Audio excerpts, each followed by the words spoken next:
Señor les continúe bendiciendo, hermanos. Vamos a considerar la palabra del Señor como la encontramos en el Salmo 30. El Salmo 30, que tiene 12 versículos, del 1 al 12. Entonces, hermanos, nos dice en el primer versículo, te glorificaré, oh Señor, porque me has exaltado y no permitiste que mis enemigos se alegraran de mí. Gracias, Señor. Pues bien, Gracias. este versículo está encabezado por un sobretítulo en hebreo que está en el libro de los Salmos, que dice Salmo cantado en la dedicación de la casa. El Salmo es un salmo de David. El autor del Salmo es David. Y Salmo cantado en la dedicación de la casa de Dios. Entonces, quedémonos con esa palabra, dedicación. Pues bien, cada uno de nosotros somos templo de Dios. Cada uno de nosotros somos casa de Dios y por lo tanto, si somos casa de Dios, tenemos que estar dedicados al servicio del Señor. Amén. Hermanos, es verdad que todo es adoración, todo, hasta recoger la ofrenda es un acto de adoración. Pero de manera muy superior, la adoración es la alabanza. ¿Por qué? Porque, ¿qué es adoración? Adoración, desde el punto de vista etimológico de la palabra, es decir, el significado que tiene en sí mismo la palabra, adoración está compuesto de dos partes. Un prefijo, que es ad, que significa hacia, con, también significa juntar, y orare, en latín orare. ¿Y qué significa orare? Significa hablar, significa decir. Por eso, cuando nosotros decimos una frase, decimos que es una oración,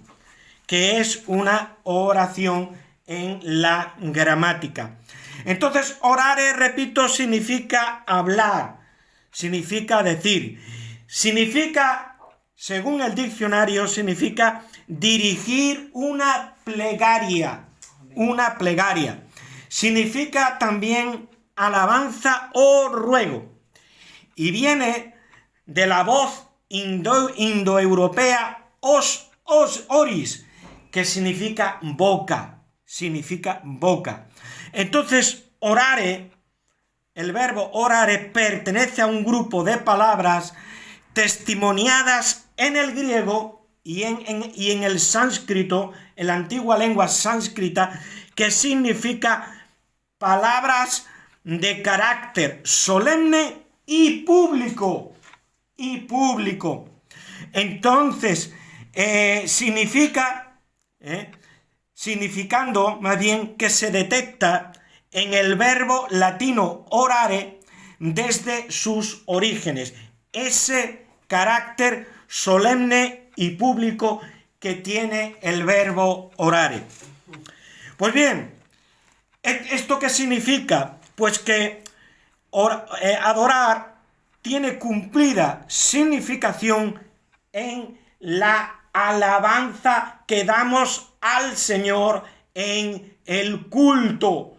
Cuando estamos reunidos en el culto, alabando al Señor, estamos adorando de una manera muy especial. Estamos diciendo palabras de carácter solemne y al mismo tiempo públicas.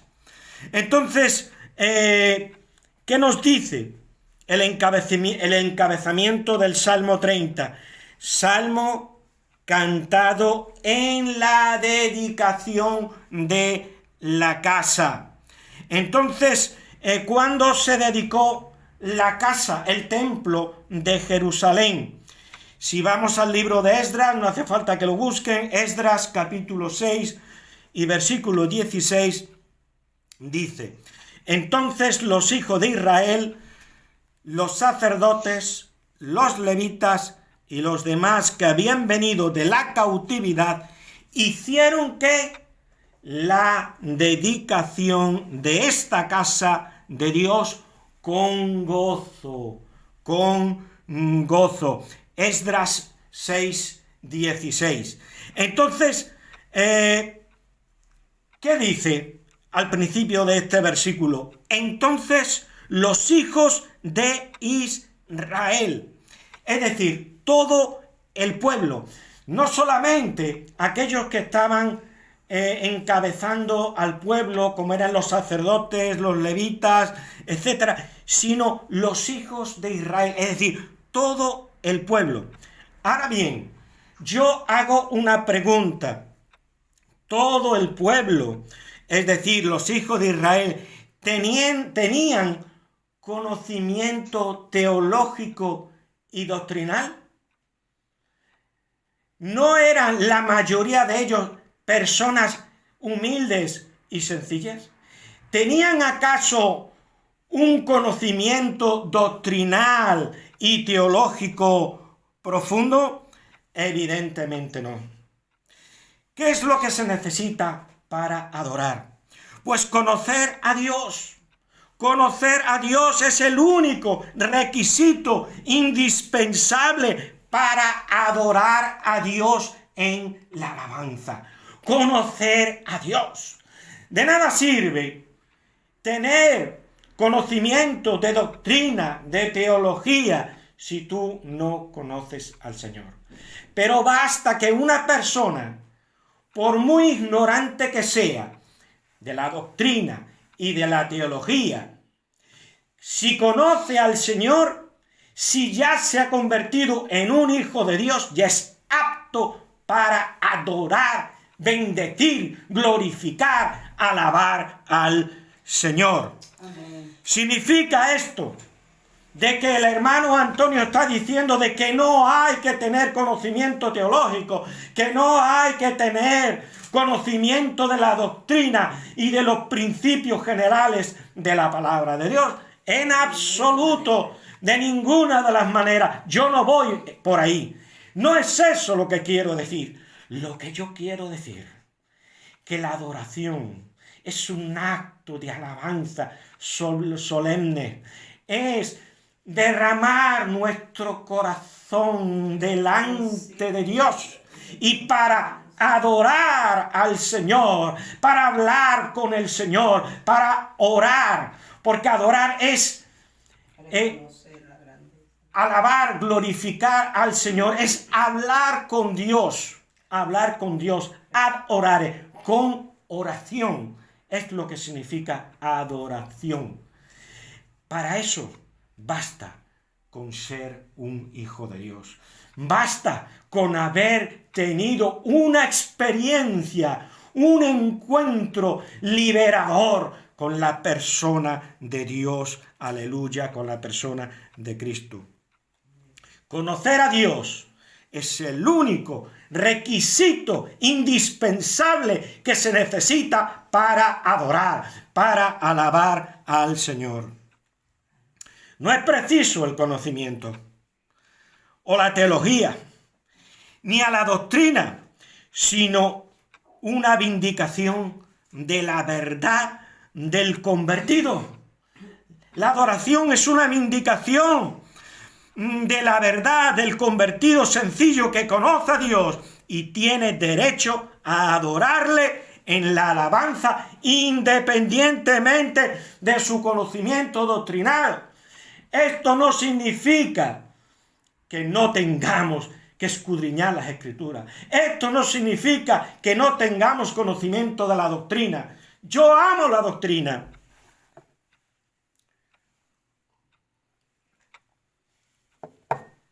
Y lucho en contra de las herejías.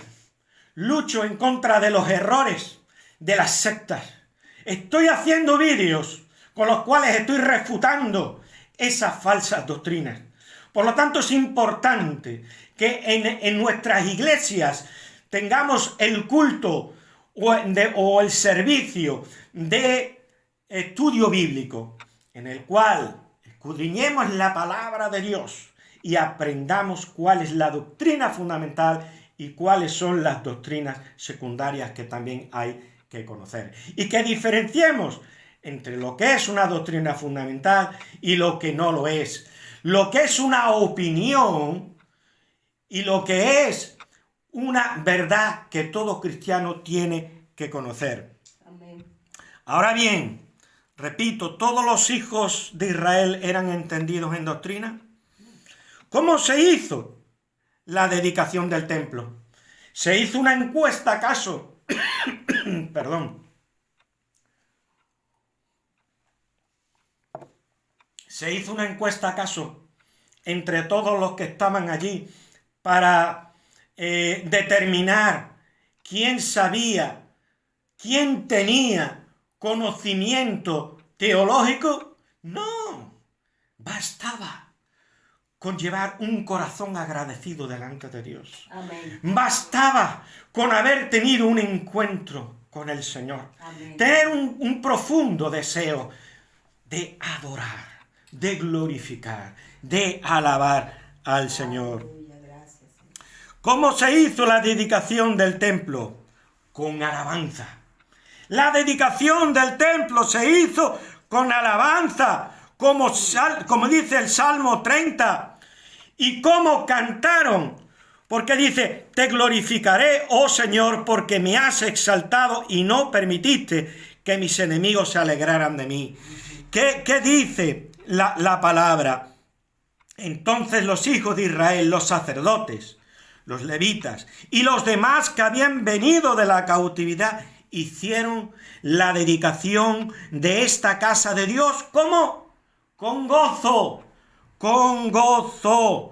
¿Cómo lo cantaron? ¿Cómo cantaban este Salmo 30? Lo cantaban con gozo. Hicieron la dedicación de esta casa con gozo. ¿Y qué es el gozo, hermano? ¿Qué es el gozo? El gozo es una emoción intensa y placentera. Alegría intensa, sentimiento de complacencia. Eso es el gozo. Por lo tanto, en algunas iglesias se está predicando en contra de alabar y glorificar al Señor con emociones. Que el emocionalismo, que hay muchos emocionalismos dentro de las iglesias. Yo pregunto, ¿cómo fue que cantaron al Señor estos israelitas con emociones? Cantaron con gozo al Señor, y el gozo es una emoción del alma. Entonces, hermanos, regocijémonos en el Señor. Como dice Filipenses 4:4, regocijaos en el Señor siempre. Amén. Regocijaos en el Señor siempre. Otra vez digo, regocijaos. Aleluya. Regocijaos. Alabanzas a ti. ¿Qué dice el Salmo 33 del 1 al 3? Alegraos, oh justos, en el Señor. En los íntegros es hermosa la alabanza. Aclamad al Señor con arpa.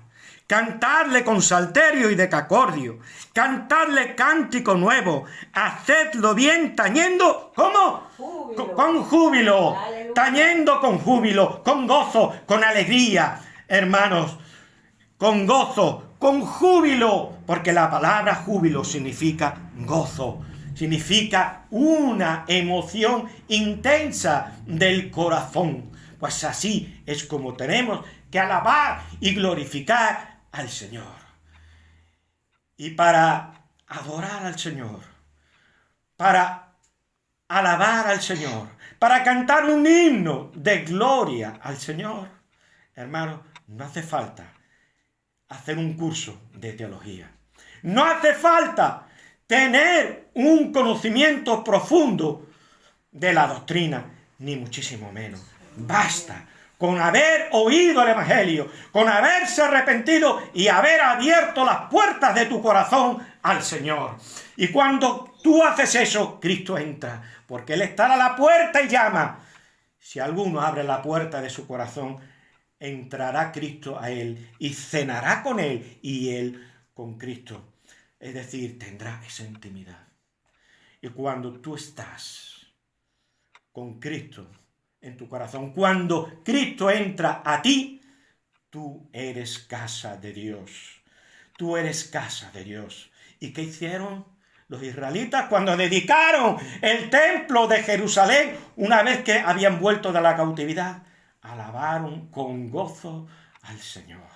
Por lo tanto, que el pueblo de Dios no sea criticado, porque alabe con júbilo, porque alabe con los sentimientos, con las emociones de su alma, porque el hombre no solamente es razón, no solamente interviene el raciocinio, interviene todas las potencias de la personalidad humana, incluidas las emociones. Por lo tanto, hermanos, me entristece mucho oír a algunos siervos de Dios hablando en contra de las emociones en el culto. Yo no digo de que todo vaya a ser emociones. Efectivamente, tenemos que hacer las cosas de una manera recta, decente y ordenada.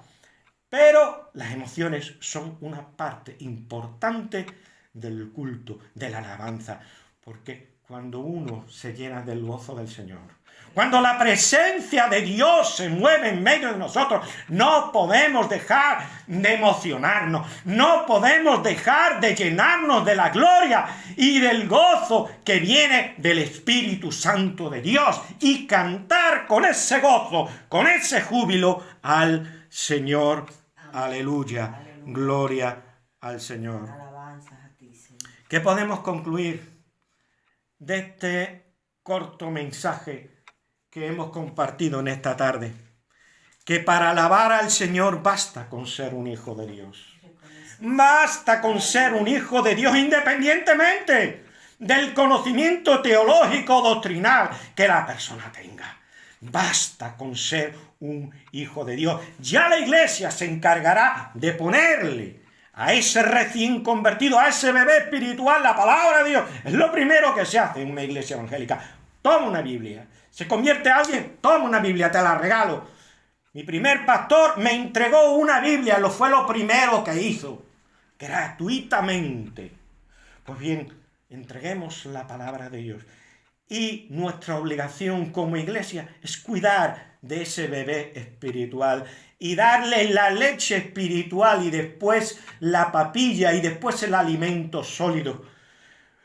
Pero excluiremos de la alabanza a ese bebé espiritual, excluiremos de la alabanza a estas hermanas que son analfabetas, que no saben ni leer ni escribir, pero que sin embargo han oído el Evangelio y han entregado su corazón a Cristo.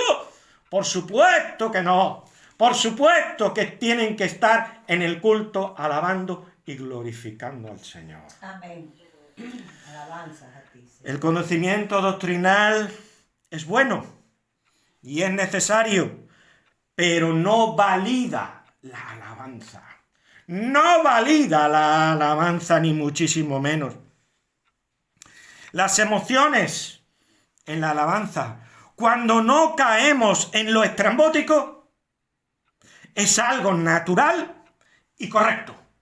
Que nadie me diga lo contrario, que nadie te diga lo contrario. Eso es natural y eso es correcto, conforme a la palabra de Dios. Una alabanza sin gozo, regida solo por el raciocinio, es como una nuez vacía, como una cáscara sin contenido, pura cáscara. Una alabanza desprovista de la emoción del gozo es una adoración teatral. Es una adoración teatral. No es es adoración. Una alabanza desprovista de la emoción del gozo es una falsedad, es una adoración falsa. Una alabanza desprovista de la emoción del gozo es una pura formalidad ritualista. Es una pura formalidad ritualista. Una alabanza desprovista de la emoción del gozo es una mera costumbre religiosa. En eso se queda, en una mera costumbre religiosa. Una alabanza desprovista de la emoción del gozo es un mortecino acto ceremonial. Un mortecino acto ceremonial. Una alabanza que es agradable a Dios es aquella en la que cualquier hijo de Dios pone su mente, su voluntad y sus sentimientos para glorificar a su Creador, a su Salvador y a aquel que es también su Señor. Amén. Gloria al Señor. Aleluya. Pues con este mensaje les dejo en esta tarde. Que el Señor les bendiga.